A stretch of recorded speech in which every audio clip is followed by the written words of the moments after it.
Okay guys, grocery time muna tayo. Ayan, nakakita siya ng mais, kaya naman pumili na siya. So, gulay ang mga bibili namin today, tsaka mga ilang snacks ng mga kids, tulad niyan. Hinayaan ko na lang pumili ang mga kids ko ano yung gusto nilang snacks at tsaka mga prutas. So, pili-pili mo na si Jiro dyan. The baby one? Yeah. Pagdating naman dito sa kabilang side, puro bento na siya.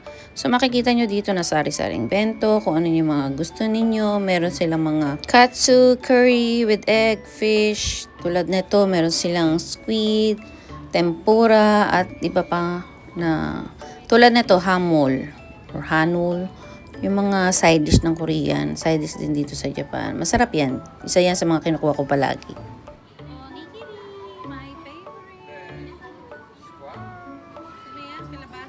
Dito sa Japan lang ako nakakita ng ganitong Yakult na for adults kasi makaka-help daw siya sa digestion at pampatulog. Ito ang isa sa favorite ni Jiro, yung mga fruit jelly. Iba-iba yung mga fruits niya tulad nitong may apple, may orange, grapes. So, tatlo for 420 yen ang presyo niya. So, okay na yan, not bad na sa price. So, dito sa grocery na to, pag walang time magluto ang mami, dito makakabili ka ng sari-saring bento na pwede nang kainin. So, you don't need to cook, right?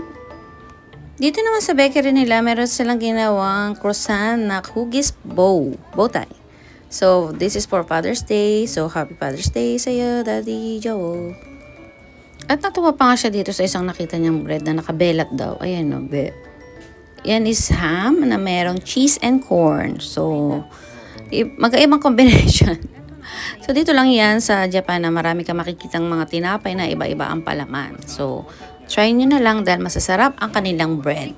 Isa sa favorite ko na gawa nila is yung bread na may palamang yakisoba. O, di ba instant agad. May bread ka na, may yakisoba ka pa.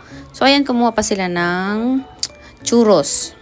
Okay, time to pay na sa bread. Magka-separate nga pala yung pagbabayad doon sa bakery sa mga pinamili namin grocery dito sa loob. So, after namin magbayad dyan, pupunta naman kami sa ibang cashier. So, let's go! Pagdating nga pala sa plastic bag, may bayad sila dyan. Yung maliit is 3 yen at yung malaki-laki is 5 yen. So, kung wala kang dalang bag, pwede ka naman bumili ng plastic bag. So, ayan yung mga kids tumutulong sa amin magbitbit at magdala papunta sa car.